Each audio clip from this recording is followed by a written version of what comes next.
Hi ಎಲ್ಲರಿಗೂ ನಮಸ್ಕಾರ. Sunrise fruit ball ಇವತ್ತು ಮಾರ್ನಿಂಗ್ ವಿಜಯನಗರಿಂದ ನಮಗೊಂದು ಕಾಲ್ ಬಂದಿತ್ತು. ಸರ್ ನಮ್ಮ ವಿಜಯನಗರಿಂದ ಒಂದು ಫ್ರೂಟ್ ಬಾಲ್ ಬೇಕಾಗಿತ್ತು ವೈಟ್ ಲಾಸ್ಗೆ ಫ್ರೂಟ್ಸ್ ಎಲ್ಲ ಸಿಗುತ್ತೆ ನಿಮ್ಮ ಹತ್ರ ಅಂತ ಕೇಳಿದ್ರು. ಎಸ್ ಮೇಡಮ್ ಶೂರ್ ಸಿಗುತ್ತೆ ಅಂತ ಹೇಳಿದ್ವಿ. ಇವತ್ತು ಮಾರ್ನಿಂಗ್ ಫ್ರೂಟ್ಸ್ ಎಲ್ಲ ಫ್ರೆಶಾಗಿ ಕಟ್ ಮಾಡಿ ಹೈಜಿನಿಕ್ ಆಗಿ ಪ್ಯಾಕ್ ಮಾಡಿ ಅವ್ರಿಗೆ ಡೆಲಿವರಿ ಕೊಟ್ವಿ. ಅವ್ರ ವಿಡಿಯೋ ಸಹ ಮಾಡಿ ಕಳಿಸಿದ್ದಾರೆ. Thank you so much your trust and love. ಹಾಗೆ ಕೆಲವೊಂದು ಡೌಟ್ಸ್ ಎಲ್ಲ ಕೇಳಿದ್ದಾರೆ ಕಸ್ಟಮರ್ಸು. ಸರ್ ವೈಟ್ ಲಾಸ್ ಆಗಬೇಕು, ಆಯಿಲ್ ಫುಡ್ ತಿನ್ನಬೇಕಾ, ನಾನ್ ವೆಜ್ ತಿನ್ಬೋದಾ, ಜಂಕ್ ಫುಡ್ ತಿನ್ಬೋದಾ, ಪಾನಿಪುರಿ ಇಂಥವೆಲ್ಲ ತಿನ್ಬೋದಾ ಸರ್ ಅಂತ ಕೇಳಿದ್ರು. ನೋ ಮೇಡಮ್ ಶೂರ್ 100% ನಿಮ್ಗೆ ಭರವಸೆ ಕೊಡ್ತೀನಿ. ನಮ್ಮ ಸನ್ರೈಸ್ ಫ್ರೂಟ್ ಬಾಲು 1 ಮಂತ್ ನೀವು ಸಬ್ಸ್ಕ್ರಿಪ್ಷನ್ ತಗೊಂಡು ತಿಂದು ನೋಡಿ. Junk food, oil food, sugar content ಎಲ್ಲ ಅವಾಯ್ಡ್ ಮಾಡಿ. ಆಫ್ಟರ್ 1 ಮಂತ್ ರಿಸಲ್ಟ್ ಹೇಳಿ. ನಿಮಗೆ fruit ball fresh hygienic fruits ತಿನ್ನೋದ್ರಿಂದ ಏನೇನು ಬೆನಿಫಿಟ್ಸ್ ಇದೆ ಅಂತ ನೀವೇ ಇನ್ನೊಬ್ರಿಗೆ ಸಜೆಸ್ಟ್ ಮಾಡ್ತೀರಾ. ತುಂಬ ಜನ ಈ ಜನ್ರೇಷನಲ್ಲಿ ಪೇರೆಂಟ್ಸು ಅವ್ರ ಮಕ್ಕಳಿಗೆ ಯಾವ ಥರ ಫುಡ್ ತಿನ್ನಿಸ್ಬೇಕು, ಯಾವ ಥರ ಫುಡ್ ಕೊಡಬೇಕು ಅನ್ನೋದೇ ಗೊತ್ತಿಲ್ಲ.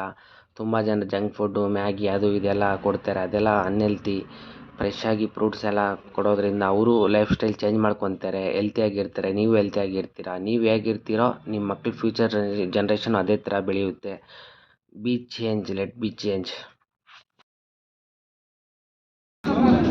ಹೇಗಿದೆ ಜ್ವರ ಹೇಳೋ. Subscription or bulk order fruit glasses ಬೇಕು ಅಂದರೆ please contact Sunrise fruit bowl. Number ಡಿಸ್ಕ್ರಿಪ್ಷನಲ್ಲಿದೆ, ಚೆಕ್ ಮಾಡಿ.